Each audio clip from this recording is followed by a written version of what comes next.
Bulbinak, and welcome to Speak Your Mind. Joining me today is really one of the pioneers of the tuna industry in this country. He released a book, his autobiography, perhaps, was it end of 2011, December 2011, I believe. And we've been trying to get him on the program on Speak Your Mind since then. But now we're grateful that we've managed to get him on the program today. The book is called Hard Day at the Office. I've got the first edition, but I didn't know that there's a second edition out as well. And you can get this at all great bookstores around this great country of ours. Hard Day at the Office. Joining me now is Grahame Southwick. Bula binaka to you and welcome to Speak Your Mind. All right, Bula. All right, phone lines are open, 3220-906 and 3220-907. This was a fun read, I've got to tell you. I've been reading it since it got out in December. And I think I told you I've read it twice already. And it's just folks who read this who have never met you. And by the way, if you've never heard of Grahame, you will definitely have heard of his company, and that is Fiji Fish. We'll talk about that later on. Reading this book, one gets the sense that you really live your life on the fast lane. I guess so, and I'm still here. And I guess there's, as I've mentioned somewhere in the book there, that there's plenty of time to slow down when you die. So, in the business we're in, exactly. It's just in the trenches all the time. Now, before we get into the book, and there's so much to discuss, there's a lot of great stories that you mentioned on Hard Day at the Office. Before we do touch on this, you got to explain the cover, Grahame. I mean, really, that's really how, no, to be honest, that's what got me interested in the book. I can't remember which coffee shop I was sitting at, and I was sitting there and I saw a poster of it. And it catches the eye. There's a bloke, I presume it's you, yeah, that's right. spearing a shark, killing a shark. And I'm thinking to myself, wow, with a cover like that, I could imagine, the cover, the title of the book being something serious like The Day I Almost Died or something of the sort. I look at the cover, it said, Hard Day at the Office. And that's when I thought, sir, this author must really have a good sense of humor. But do explain the book. I mean, at least explain the cover. Well, I mean, the title of the book, for one thing, is really a tongue-in-cheek poke at people who think they have a hard life and whose hard day in the office is tripping over the carpet and stubbing their toes, or maybe the air conditioner broke down, Exactly. Yeah, so printer's not working. Yeah, that's right. So, I think a lot of people really don't know that there are a lot of people in this world who have really hard days at the office. And so the title was just a tongue-in-cheek shot at that, but the cover itself is obviously a depiction of one of my very hard days at the office. And it is your office in the ocean. Yeah, well, it's one of my many offices, but it was and still is a big part of my office. And that particular shot was not me trying to kill the shark; he was in fact trying to kill me. And it came about from there was a wildlife photographer filming a typical day in the life of abalone divers, which I was at the time. And in the middle of all that filming, this guy came in and had a go at me, and. Wow. Luckily, I was able to shoulder it off and roll out of the way. Had he been really determined to get me, he would have got me anyway. But I think it was more investigatory look at me. But I managed to roll out and push him off. And the photographer just kept filming, and I said to him later, that's what I'm going to ask. I mean, if I'm with a friend of mine underwater filming and a shark comes by, the camera goes away, I'm going to help this He's friend. A professional. He was a professional, and he kept filming, and I said to him later, how could you? He said, well, what was I supposed to do? So he's a professional. He kept filming, and out of that came this dramatic shot. Yeah. Whereabouts was this? Was this in Australia? In Australia. That's a great white. But it's pretty typical of what we endured throughout. I was abalone diving for 15, 16 years or so, and we had these kind of encounters at least probably once or twice a month, 3 times a month, something. You'd have these guys would come in and take a look at us, and unfortunately, as you've read in the book there, we lost a number of people. A number of divers are killed, and friends of mine, and so, although the book is full of humor, there's some pretty black stories in there as well. We'll talk about those years that you spent as an abalone diver, as well as Grahame's encounters with great whites. But let's start off first from the beginning. Talk to us a bit about your parents, your family, how they got here, a bit of their... I understand you have maternal links to Germany. Well, that's right. Our maternal family is the Stork family. The Stork family, fairly well known in Fiji, with still Robin and Max Stork here, the last of the Stork generation, pretty well. And my mother came out of the Stork family of 11 that came out in the 1850s. And so that side of the family has actually been here a long time. And I'd often joke with Ratumara back in times past that perhaps I'm more Fijian than you because my people came here before yours. So you're busy inhabiting Laos and the eastern provinces. My people are here before you. So you're probably more Fijian than the Lawan folks. Yeah, that's right. So anyway, that was from the Stork side of the family, and they were, as it says in the book, there were a couple of young guys that came out in those early days, and 1850 in Fiji was a kind of an exciting time.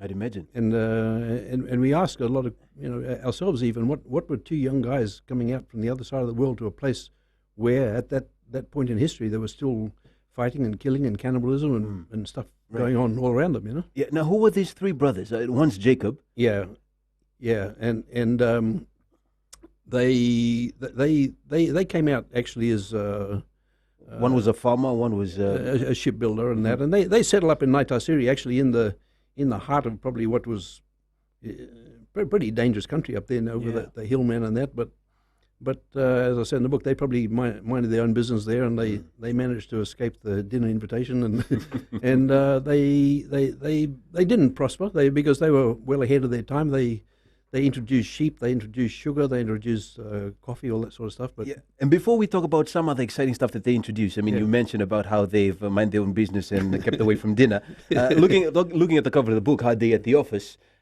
Obviously a hard day at Graham's office. Then you flick in a couple of pages and you notice this poor fella. He's having a hard day too. It doesn't get any harder than this. That's right. It really doesn't get any harder than this. But going back to the Stork brothers, I read this in the book and it was just fascinating. I didn't know this, but apparently those Stork brothers, your ancestors, were the first to introduce the bamboo plant to this country. That's right. The whole time I thought it was native. Yeah, well, I guess a lot of people do, but it's that particular variety, the big bamboo that you see all up the Wandina River and down Nabu. That very big bamboo, that's the one they introduced. Yeah. Oh, that's probably the reason why then they call it Mbitubulangi. Exactly. Yeah. There's also a funny story, I suppose you can call it that, involving one of the brothers, Jacob Stork, I believe. And this was when Fiji was a British colony. Yeah. Talk to us about that story. I don't know if you remember that story when he walked into a British representative's office. Bear in mind, though, that Jacob is German. That's right. Well, of course, German ancestry. And that's a very small story, but as he walked into, friends have told me that they found in the log of this British ambassador in the diary that he'd made comment that Jacob Stork had visited him and had walked into his office smoking a cigar and refused to take his hat off. And we thought, well, that's pretty funny. But considering the situation between Germany and Britain at the time, we didn't think it was unusual. It's completely understandable. Talk to us about how your parents met, how your dad and your mom met and eventually married. Oh, well, that's a sort of a much later story. My dad came out to Fiji in 1936 as a pharmacist for Burns Phillips at the time, and he, once again, out on a 2-year contract and never went home. But 1936, and met my mother, and my mother often told stories of what a hard time he had trying to catch her because there were 40,000 American troops stationed in Fiji at the time. A bit of competition there. Fair bit of competition, and all the American troops had a lot more money than he did. But anyway, he managed to catch her, and so they were married, and I arrived in 1944. So. He had a pharmacy in Samambula. Yeah, his first pharmacy was in Samambula, and then later at the Phoenix Theatre. Right, he had a pharmacy at the Phoenix Theatre as well. Yeah, that's right. All right. Now we'll take a break, but we'll come back with more of the autobiography of a man who's really lived an exciting life, Grahame Southwick. A Hard Day at the Office. You can get the second edition at pretty much any bookstore around the country. You could always log on our website, goldfm.fbc.com.fj, to find out which bookstores nearest you that you could purchase this copy. More with Grahame Southwick right after this.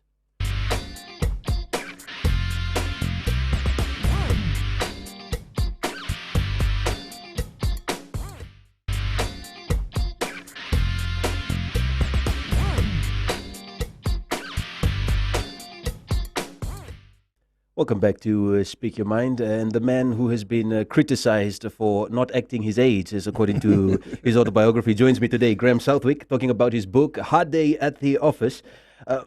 Grahame, really, you said in your book, in somewhere here you mentioned, you said, I'm quoting, my life as a teenager in Fiji was a blur of fishing, school, diving, hunting, as well as parties. One could not imagine a more idyllic life. One certainly cannot imagine a more idyllic life, but it's amazing how times have changed since then and now. Most kids growing up in the country today, their lives probably are a blur of the television set, the computer, and the Xbox. How exciting was it for you growing up in Fiji in those times?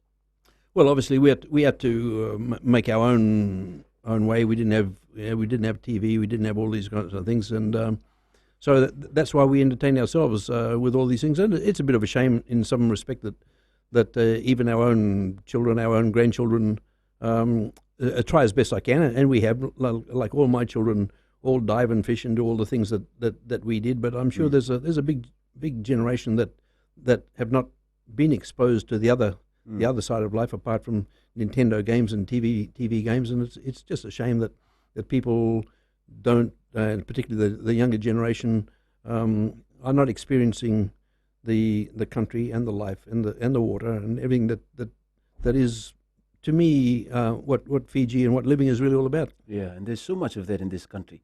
There's so much of that. In a moment, I'll ask you, Graham, about what it's like growing up in Fiji when we were a British colony. But before I do, speaking about your teenage years, there's a great story here about you and some of your friends and how you witnessed your first cremation. You remember this? You remember this story? That was and I found it so awfully funny. But for the folks who haven't read your book yet, Hard Day at the Office, those who may never read that story, just for those who haven't heard it, could you just tell us? Well, I'll just summarise. This was a group of us young kids when we were all about 6 or 7 and living at Lathala Bay, Super Point as it's known, and wandering around the back streets shooting miners with their Shanghais, which was the kind of thing that we did in those times. And we witnessed a cremation party heading for the Wadawonga Cemetery. And sort of we all looked at each other. There was about 6 or 7 of us, and we're all very young, but we knew everything, right? We knew everything, that's for sure. But we also knew that this is some funny stuff going on up at the cemetery, and that they burn people and all this stuff. So anyway, somebody issued the challenge, hey, why don't we go and watch this thing, So off we went, and we backtracked through the guava bushes and the paragrass, and to get as close as we could to the outdoor cremation site there. And and we sat there, we all pretty scared, all huddled together there watching. We wondered if we'd bitten off more than we could chew in this situation here. And of course, along came the body, and they put up all the wood and the camphor oil and stuff, and put the body in. And by this time, we were all pretty scared, watching. It was the first time any of us had ever seen a dead body, for one thing. And then soon enough, they set fire to everything. In the middle of all this smoke and stuff, the body sat up. Well, we nearly died of horror. Here's all these young guys. We couldn't. So up until that point, you thought the body was dead. Well, we thought the body was dead, and of course it was dead.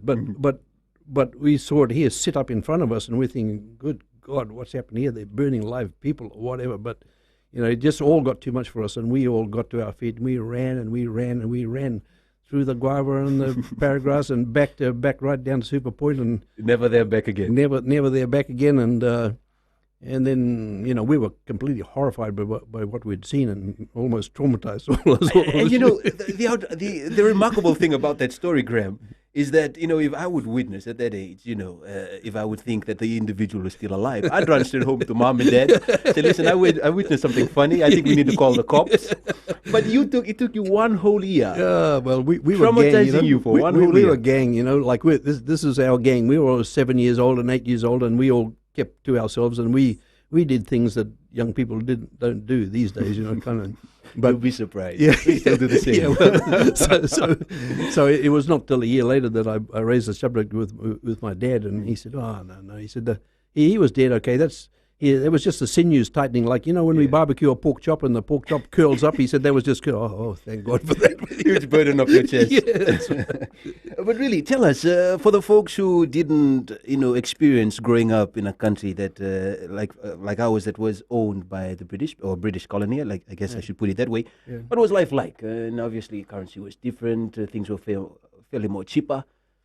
Well, they were, but there were some, I guess, when we look back on some pretty funny things, but not so funny, some pretty serious things that went on in those days that we didn't think were abnormal. But of course, in these days, people would be horrified, and the people of my age remember the things that went on here, almost apartheid situations that it didn't seem abnormal to us, but that was the way it was. I mean, for example, the Souversea baths down here, that used to be called the Souversea baths, the swimming pool, was split into two and segregated, so only Fijians could swim in one section, and white people could swim in the other section. Really? Yeah. I didn't know that. Yeah, and in fact there was a wall. It wasn't that you could swim in the same pool even. There was a separate pool.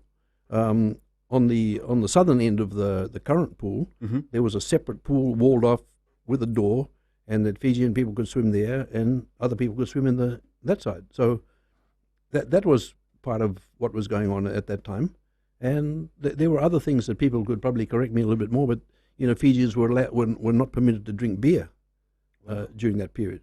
And then later that was relaxed a bit, that they could go to such hotels as the Club Hotel used to be, and they'd have a Fijian bar, where Fijians could sit there and drink beer, but they were not allowed to buy or take away. And things evolved. And I remember in the bank situation, for example, all the banks at that time mainly had white people employed in the banks, all expats in the banks. But if they went out with a Fijian girl or something, they were pretty soon on the next ship home. Really? Yeah. So those are the sort of things that happened back then, and most people today don't realise that. But those are the sort of things, and of course it evolved, and gradually those things fell apart, and thank God, things are normal at least. But there were some pretty funny things going on back then. I'm not quite sure if they were too funny, but this was in the 30s, the 40s? What period was No, this? we're talking about the 50s. Wow, that recent. 50s, yeah. The 50s. And the Fijian folks then, it was just okay? It was normal to them? Well, to them, I think, I guess they felt it was a privilege that, they were led to believe that it was a privilege that they could go and swim, or that they could go and drink beer and all that kind of stuff. And I guess, well, I was not old enough. At that time I was 14 or 15. I was not old enough to see if there was any animosity about that thing. It was just the way it was. But I'm sure there were people that were not happy about that situation. But it didn't develop into any kind of nasty stuff like South Africa or anything like that. It was just an evolving situation, and in time it went past.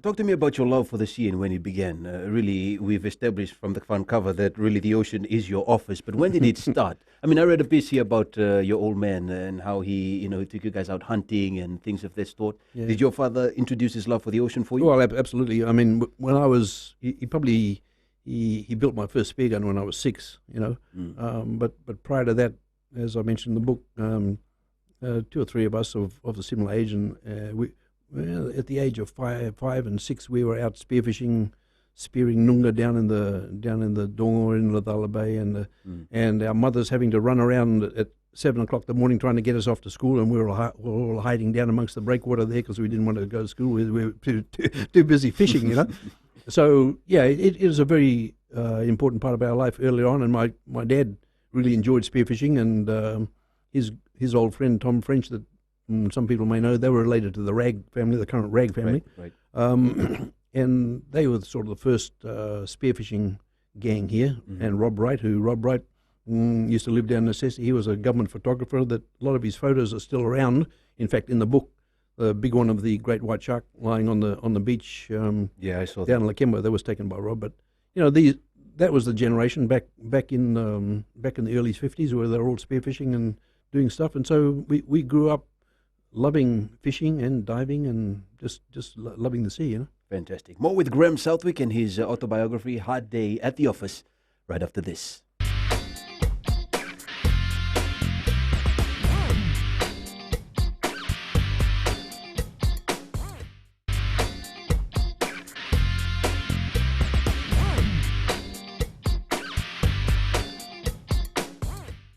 Welcome back to Speak Your Mind. Grahame Southwick, the man who once joked to his friends that he's too busy to die, joins me today to talk about his book, his autobiography, Hard Day at the Office, available at all good bookstores around this country. You mentioned about, earlier on before we went to a break, Grahame, we spoke about your love for the ocean and fishing and diving that developed at a really young age, 5 or 6 years old, you mentioned. But really, there was a stage, this obviously was one of the encounters you had with the great white, but before this happened, there were certain encounters. The first one, I'm sure it's the first one that took place at the reef at Nasilei, where you and your friends, you remember that story? Very well. Yeah, yes I do. Yeah. What happened? I'm sure it was a Friday morning, was it not? It was a Friday morning, and I remember well because I should have been at work. But I worked for an insurance company at the time, and we were free agents. We could sort of work when we liked and when we didn't. But How much do you make, if you don't mind me asking, as a free agent then? In those days, I think we made about £10 a week. £10 a week, which is about like $20 or something. But and then that was pretty all right. That was okay, and because a lot of my friends at that particular time. For example, Andrew Drysdale, a very, very lifelong friend of mine who is well known here. He ran Air Pacific for many, many years, and he started at that period earning £3.15 or something. When I was getting £10. So I was earning. You were doing pretty well. I was doing okay, and he was earning £3.15 something as an aircraft apprentice engineer with Fiji Airways at the time, soon to be Fiji Airways again.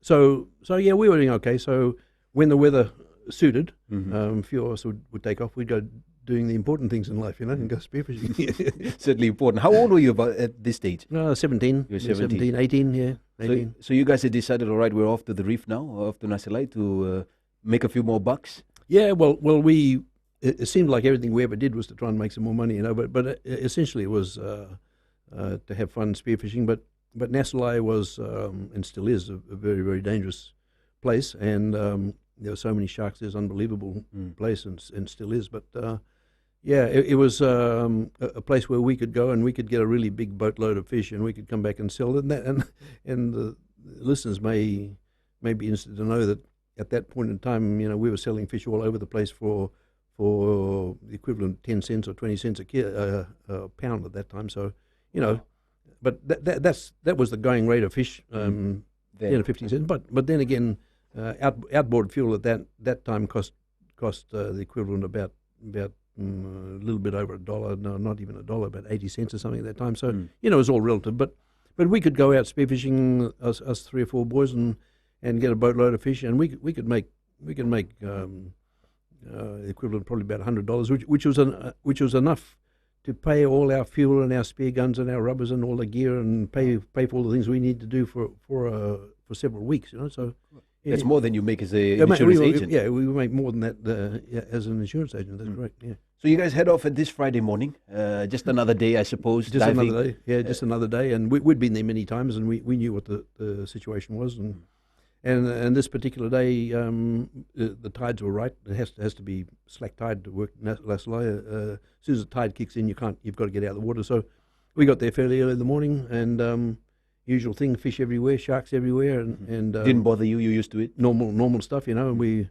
another day at the office. Another day at the office.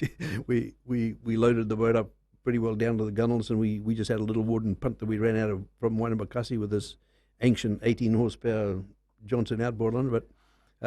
First of all, it's amazing you can remember all those things. It's amazing. I mean, I could barely remember what I had for breakfast this morning, and you can still remember all those things. But go on. Well, the So I remember many things very precisely, and that particular morning, I can still see it today.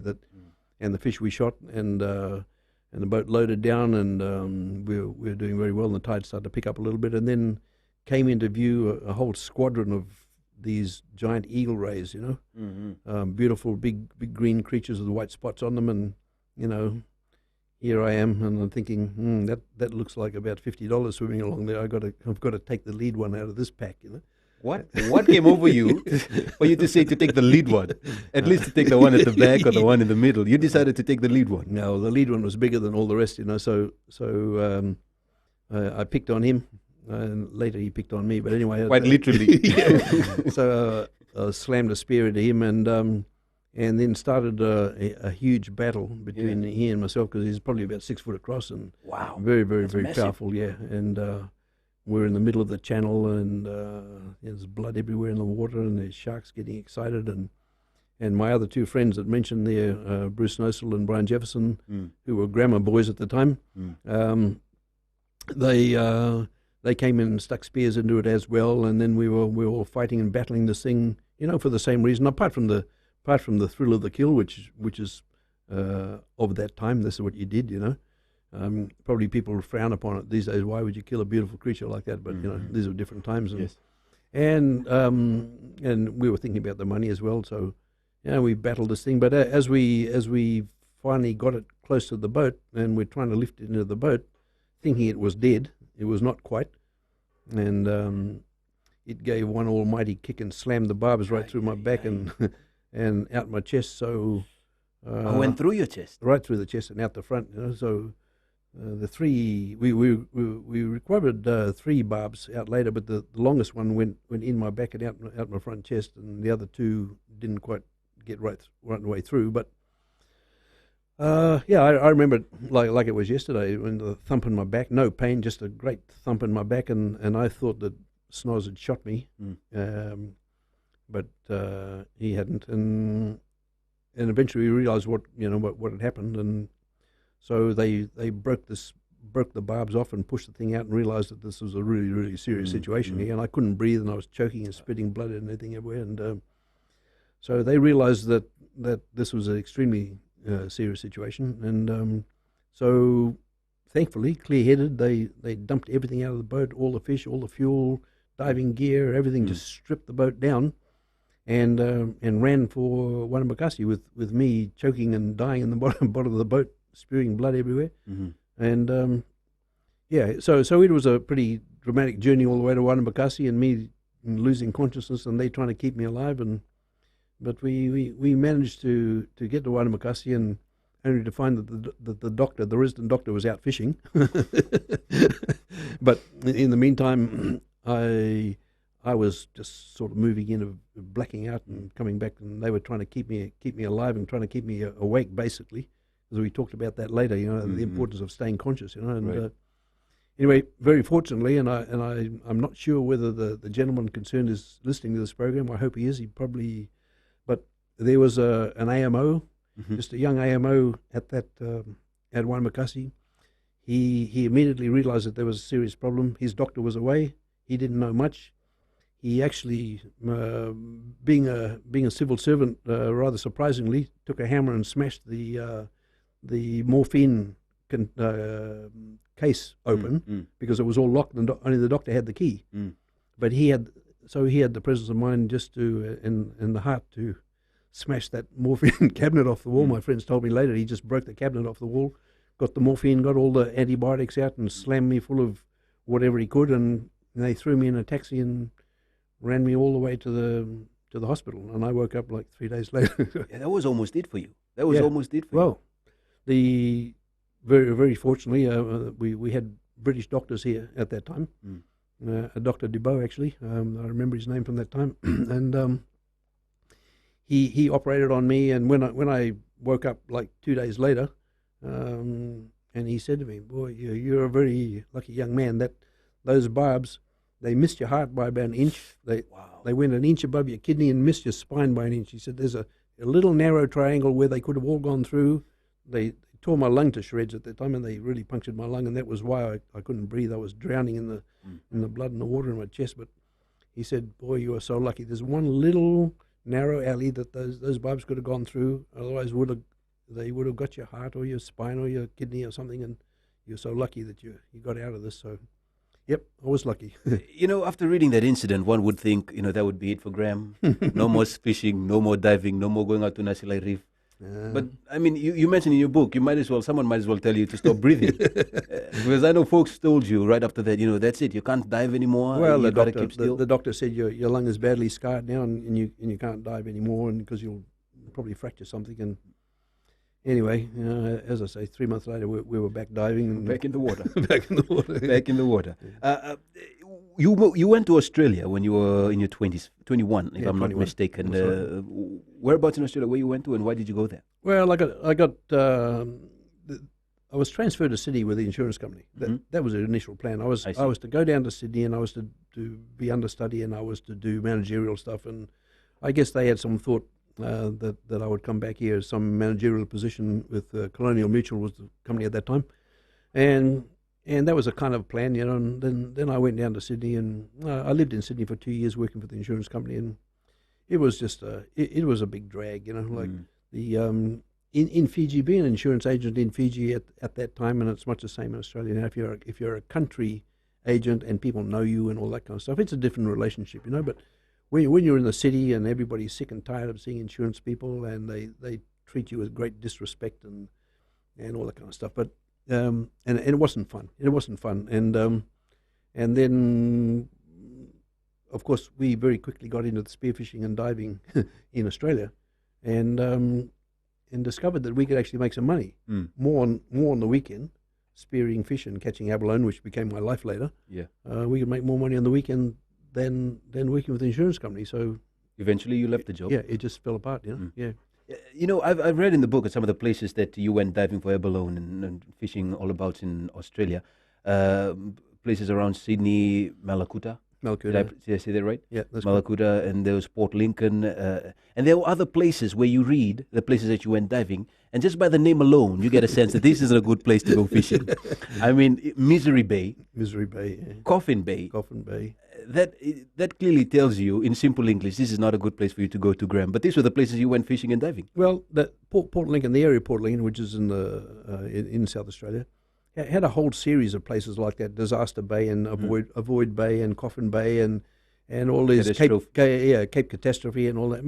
But it was, I mean, it's wild country down there, very very wild country, and beautiful country. But it had some pretty strange names. A lot of the places we went to. And it was at one of these places that you had your first meeting with the great white, and we'll discuss that when we come back with Grahame Southwick right after this.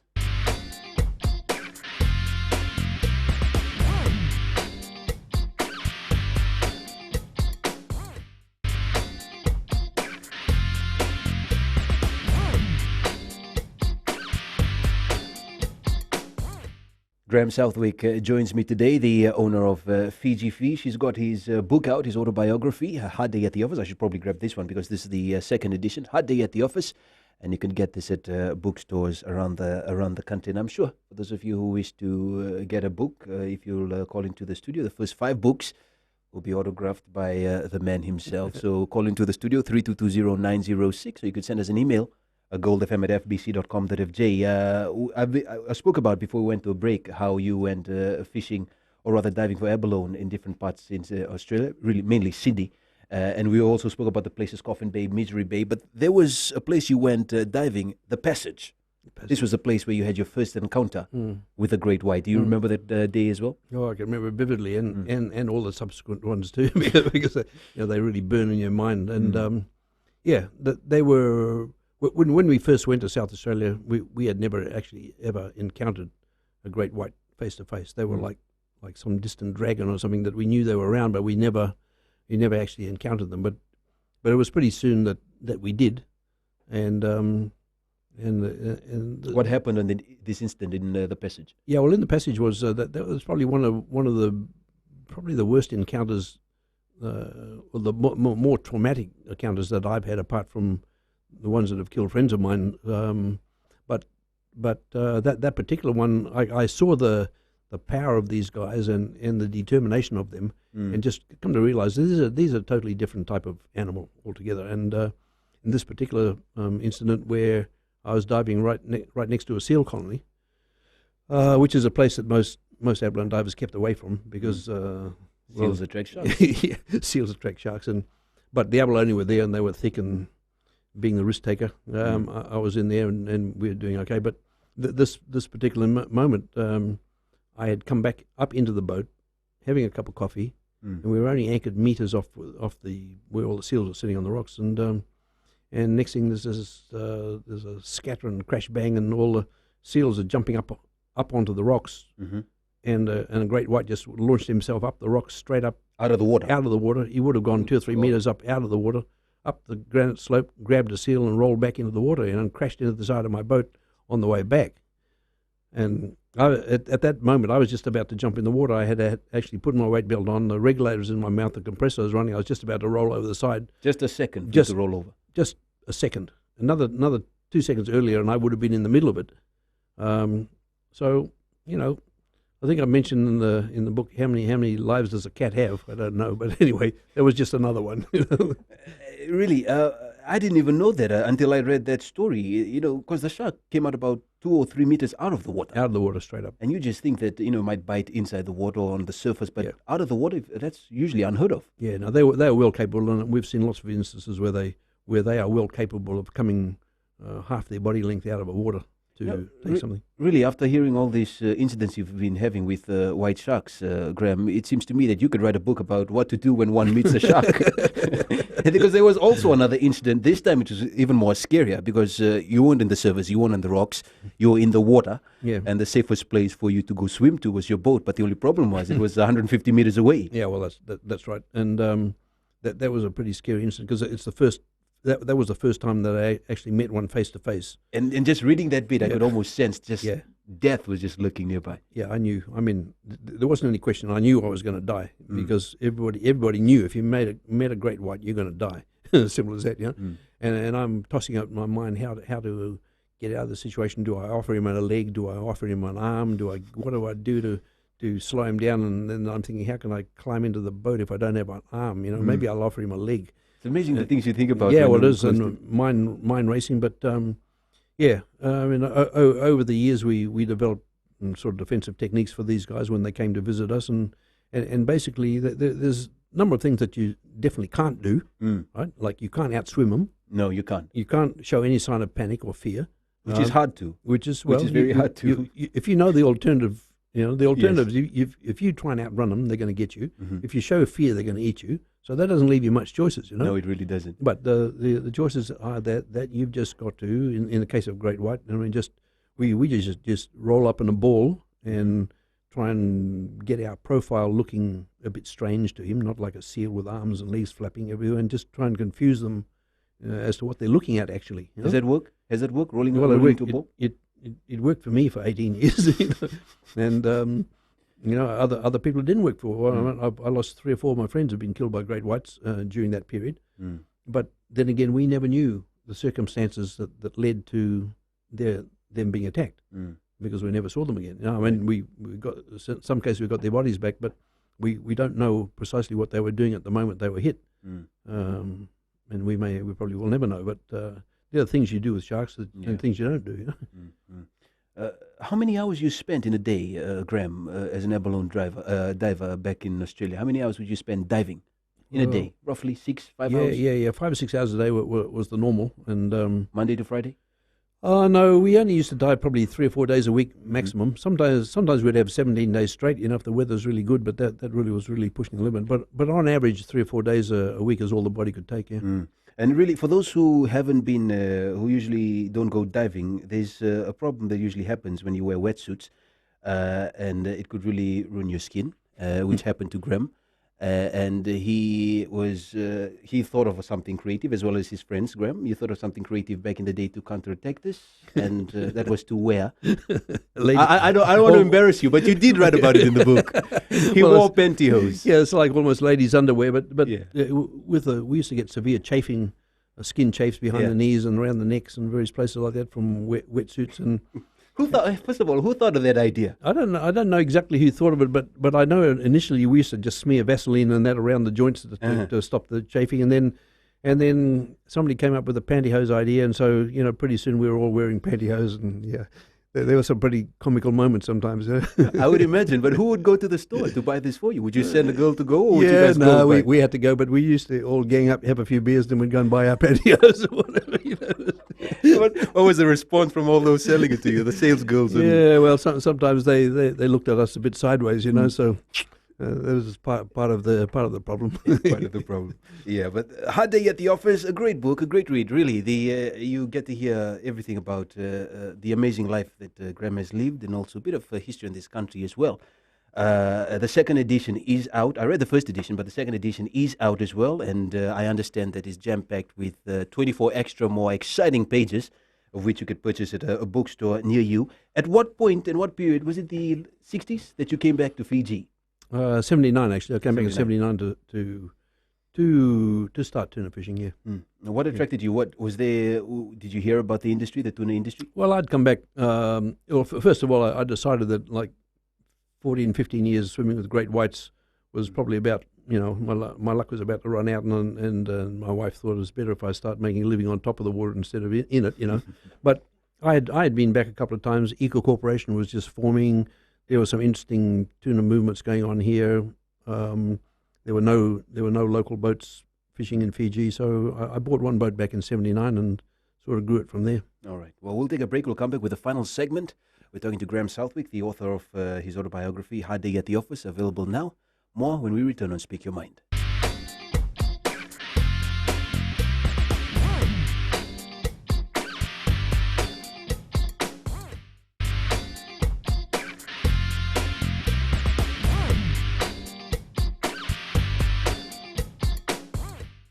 Welcome back to Speak Your Mind. Time has flown, Graham. I was hoping we would chat a little bit more, but it's hard to believe it's almost the end of the show. But we're talking about his book, Hard Day at the Office, his autobiography, available now.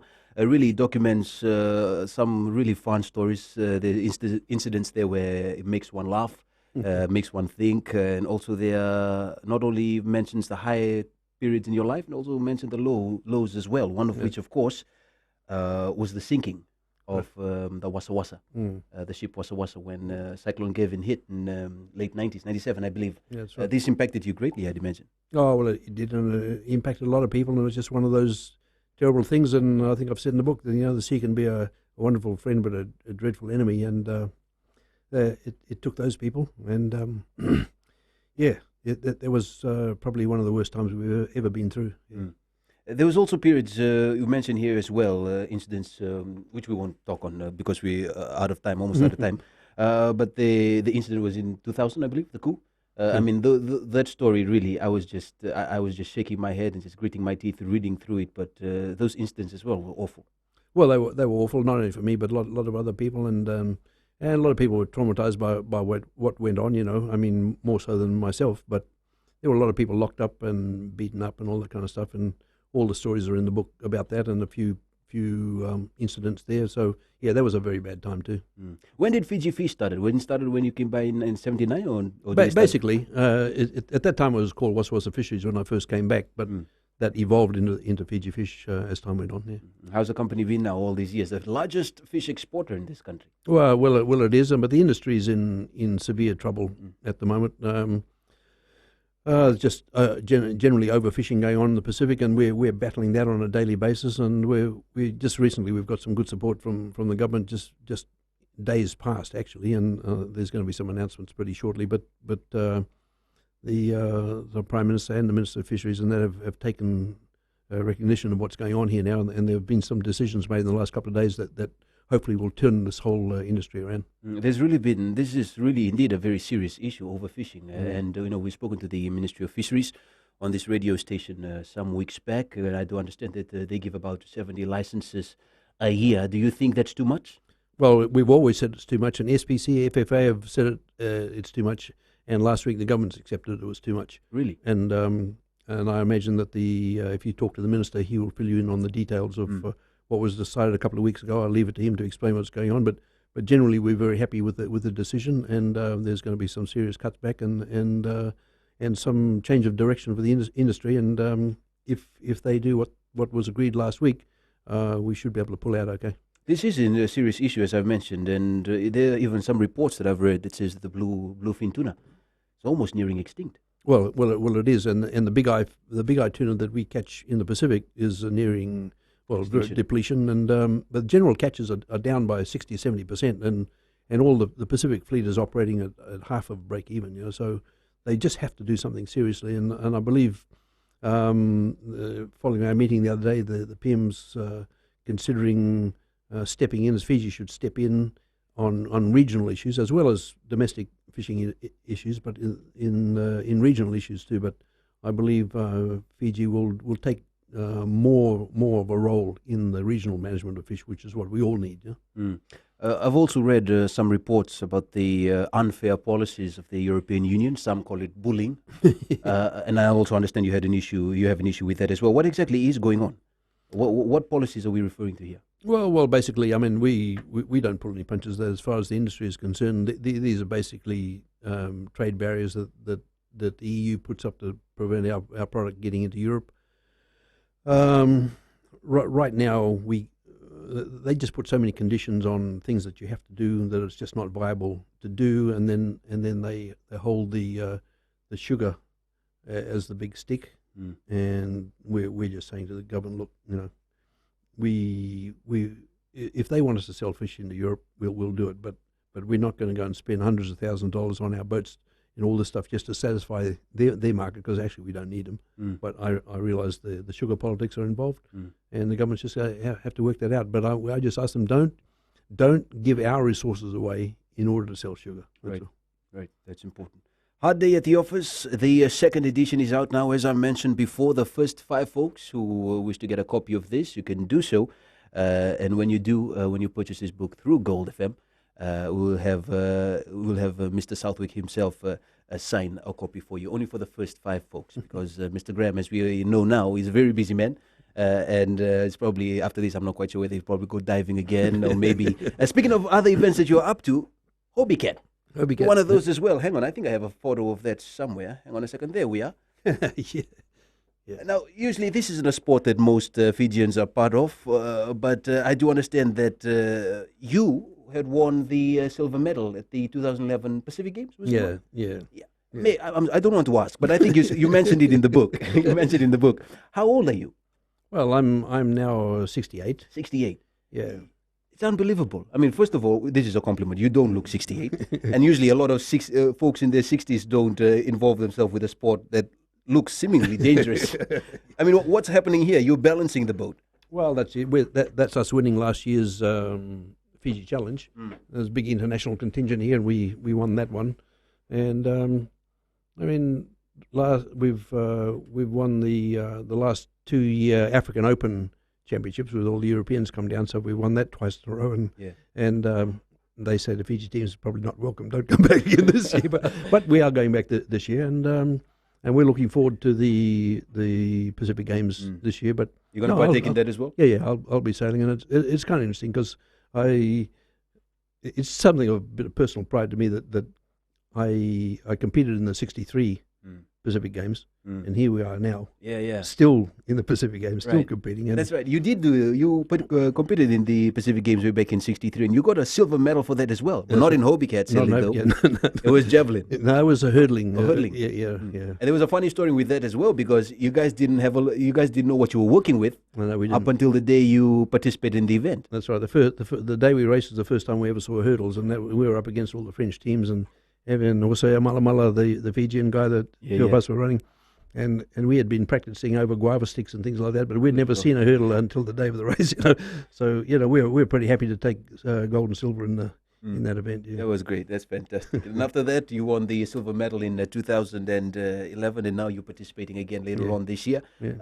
Before we wrap up, we've got a few more seconds before we wrap up. I was going to say, I mentioned a bit about the massage parlor that you've opened, but we've got a few more seconds. Just very quickly, Grahame, this is the beautiful thing about this massage parlor that you've got just out in Suva is that those who are blind are working here. Yeah, that's right. We brought a person down from Thailand to train the blind massage people, and that's running very well. And in fact, this book can be picked up there at that the Yusabai Spa. It's in Pender Street. It's pretty well known. It's going very well. The blind people are doing very well. But the book can be available there, and if people want to come there, well, we'll give them a discount on the book because they're supporting the blind massage operation. But it's going very well as well. And then you mentioned that the certain proceeds to this book will go towards the Blind Association. Yeah, well, if all the money we make out of selling this book basically goes to support these projects that I have with blind people and various things, because it's just something that I like to do. Looking back over your life now, do you have any regrets? Yeah, just running out of time, I guess. That's all. But I'm pretty lucky because I mentioned in the book, and I still believe it to be true to some extent, that they say when calculating the lifespan of a man, the gods do not take into account any time spent fishing. So I still got some time up my sleeve, I think. And on that note, we'll wrap up this show. Grahame Southwick and his autobiography, Hard Day at the Office, available now at any good bookstore around this country. Grahame, many thanks. Thank you.